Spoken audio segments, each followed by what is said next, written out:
They're two of the biggest names in their fields. When you think of role-playing games, you think of Square. And when you think of animated films, you think of Disney. So when we heard that they were teaming up to create a new game that combined their strengths, we couldn't wait to find out more.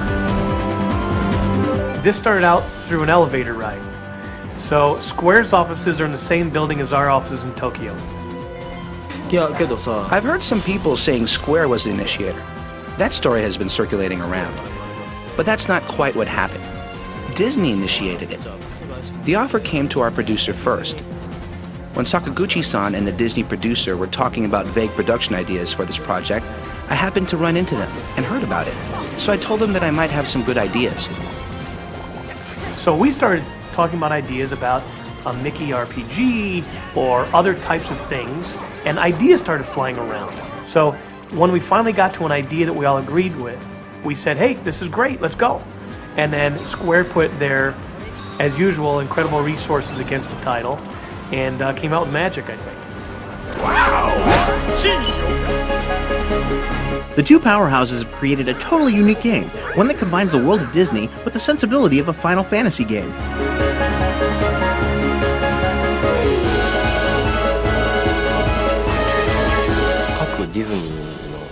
Disney movies each have their own unique worlds, such as Aladdin, The Little Mermaid, Tarzan, and so on. The world of Kingdom Hearts combines those Disney worlds together into one world, as well as some new worlds. If I would express it in one word, it is about heart. The main character Sora travels around the Disney world and discovers its true meaning.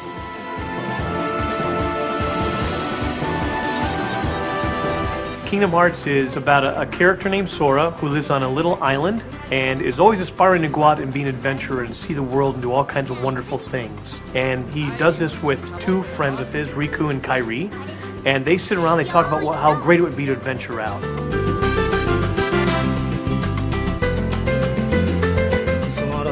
So they plan an adventure to see the world using a small raft. Each character has their own thoughts and goals about the adventure. But the day of embarkation, a storm hits the island. Not a natural storm, but a mystical one.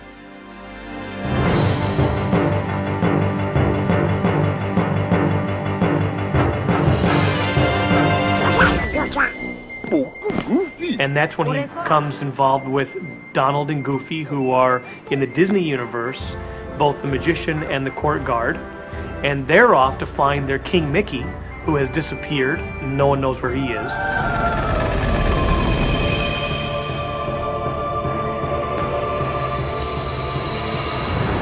Along the way, Sora ventures through 10 different worlds and meets over 100 Disney characters. He also encounters the Heartless, a new enemy created by Square.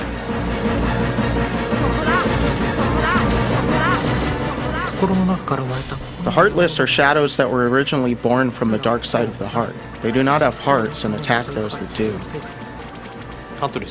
They are darkness, if I express them in one word. Like the name tells you, they do not have hearts. They are enemies that appear everywhere. I wanted to create motion that has never been seen in any other game. They move like bugs or animals. Definitely not like humans. And they have a world that is being sucked dry of resources. So they get smart and they try to suck the resources, the magic and the happiness and the goodness from the Disney worlds. So Sora and our adventurers, Donald and Goofy, go off in order to defeat the Heartless, bring equilibrium back to the universe, and happiness and magic will forever live on.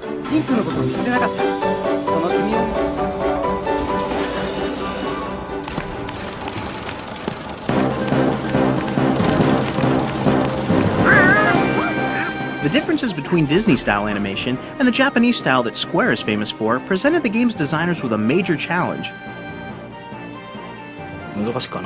Prior to actually getting into the production process, I had told Disney that I would not intentionally alter any of the new Square character designs, just for them to fit into the world of Disney.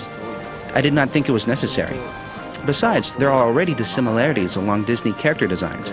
For example, Donald and Tarzan don't blend together well. So I did not force myself to adjust my designing style, as long as the color and the feel of the characters matched and wasn't awkward when seen on screen.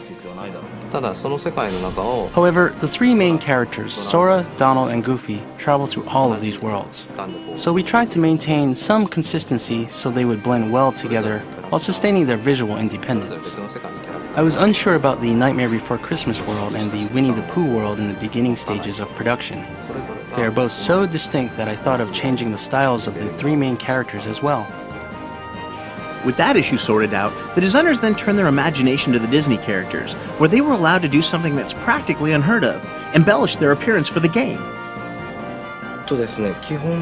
We received a set of guidelines beforehand, but they asked us not to add anything that did not originally appear in the Disney cartoons. Tarzan carries a spear in the original movie, so that was no problem. Donald was allowed to carry a stick and Goofy has a shield, but they did not permit us to let them carry swords or anything like that. We suggested the change of costume. Our director, Nomura-san, drew image illustrations for Donald and Goofy in the Little Mermaid world, and we discussed the designs with Disney, who approved them. Other costumes were drawn based on rough sketches by Disney. Nightmare Before Christmas world is not an ordinary Disney world, so the key was how well we could blend Disney characters, such as Donald and Goofy, into this particular world. Working on the Disney characters was a challenge for the Square team, but it was one they enjoyed.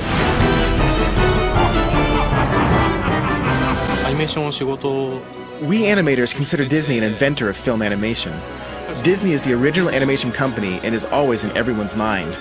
I'm proud of myself, accomplishing our job and also being part of a Disney project.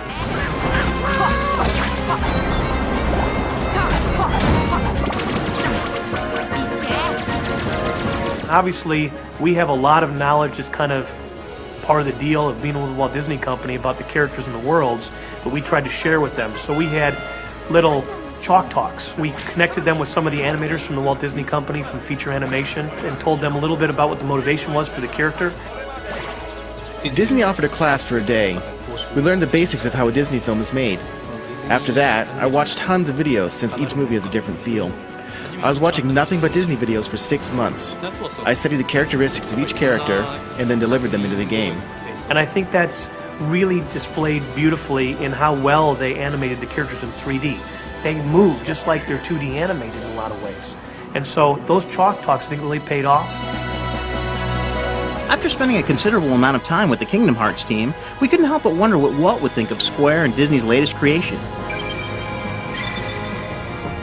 I would only hope that Walt and everyone else that were involved in the Walt Disney Company for all those years and created such a wonderful legacy would be proud and really excited about how innovatively this product will go out there and how creatively it pushed the limits. Be sure to check back next month as we take a closer look at the gameplay of Kingdom Hearts.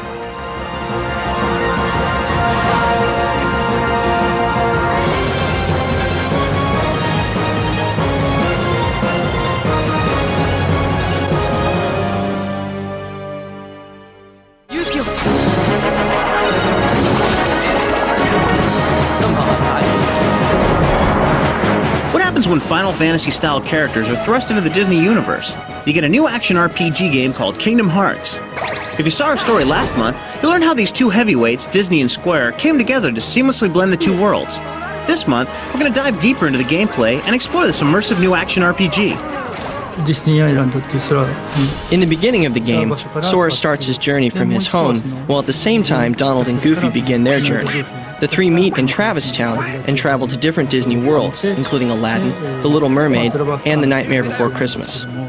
Since each of the game's worlds are so different, we figured that everyone involved in the game had a favorite. My favorite is The Nightmare Before Christmas world. It has a more unique look than the others. The rest of the game is made using animation cells, but the Nightmare world is made from actual photographs.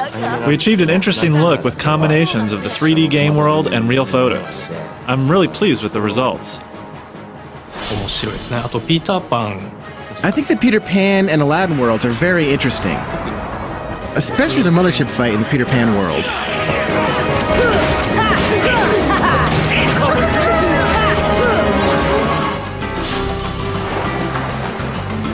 So, Kyrie's home is out there somewhere, right?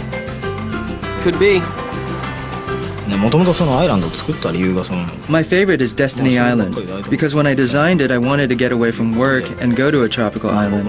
This island looks very relaxing. At the same time, this world contains many keys that help you solve problems later in the game. It's a very important location. To help him make his way through all of these amazing worlds, Sora carries a unique weapon. One of the main items Sora will carry is the Keyblade. It is not only a weapon to defeat enemies, but it has the symbolic purpose of locking the door to each world.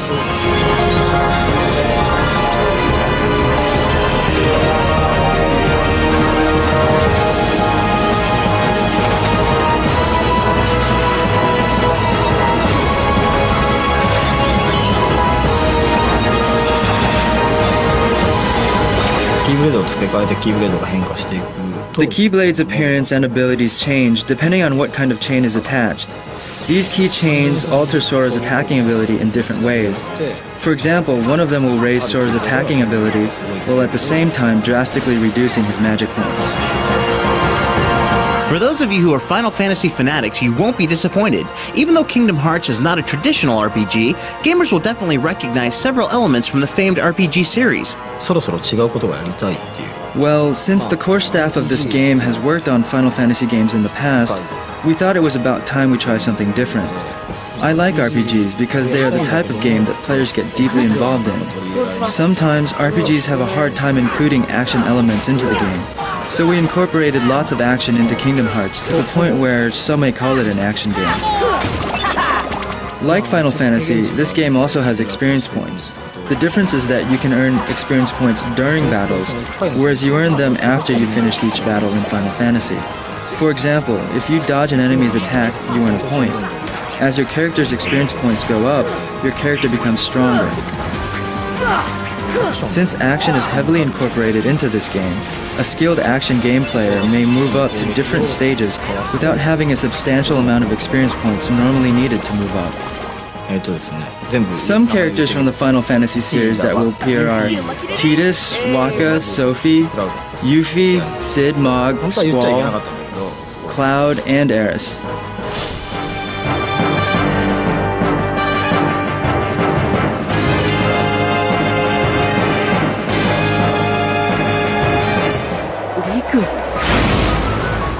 In all of Square's games, music has been a crucial element of the storytelling. Kingdom Hearts carries on that tradition. I tried not to use any music that already exists. My concern was to compose music that flows nicely and matches the mood. I did use some original Disney music, but tried to blend it well so that listeners would not feel awkward when my original music is mixed in. Anyway, my main concern is the flow of the music. There are 76 tracks, which is more than usual. I usually use 50 to 60 tracks. We used a full 100-piece orchestra to record the theme song. I think a lot more people participated in this music process compared to our usual work. As Sora travels through the worlds of Kingdom Hearts, he makes use of a ship that's not like anything you've seen before. After finishing a world, the characters get a saving point where there are entrances and exits to each world, and the characters can cross the space between worlds in the Gummi Ship. The Gummi Ship is owned by King Mickey, and Chip and Dale are the engineers who lend the ship to Donald and Goofy to use on their quest. Sora joins them and is allowed to fly on the ship. The Gummi Ship is not only a vehicle, but also a way to obtain items. Users can customize the shape and type of the ship to whatever they choose. By using the Gummi Ship, Sora and his crew members travel freely between different worlds. Because each Gummi block comes with different features such as an engine or a laser, the ship's capabilities change as you add or remove different blocks. While we had the chance, we had to ask if the developers at Square had any hints to help us through Kingdom Hearts. People just asked me questions about Aladdin yesterday, like, where should I go, or I can't open one of the doors, etc. There are always hints hidden somewhere in the game. I personally don't like including conversation that is totally irrelevant to the story or interrupts the flow of the game. Unlike many other RPGs which let you obtain information from the same character over and over, you need to concentrate on listening to each and every word any character says in this game. Otherwise you may miss very important hints and get yourself in deep trouble. Yesterday I told the person who was looking for hints in Aladdin to remember what other characters were saying. Then he seemed to understand. In a game this deep, you'll have to keep your eyes and ears open. But if you do, you'll experience a game that's like nothing that's come before it, bringing together two amazing companies to tell one amazing story. It's Kingdom Hearts, and it's available now only for the PlayStation 2.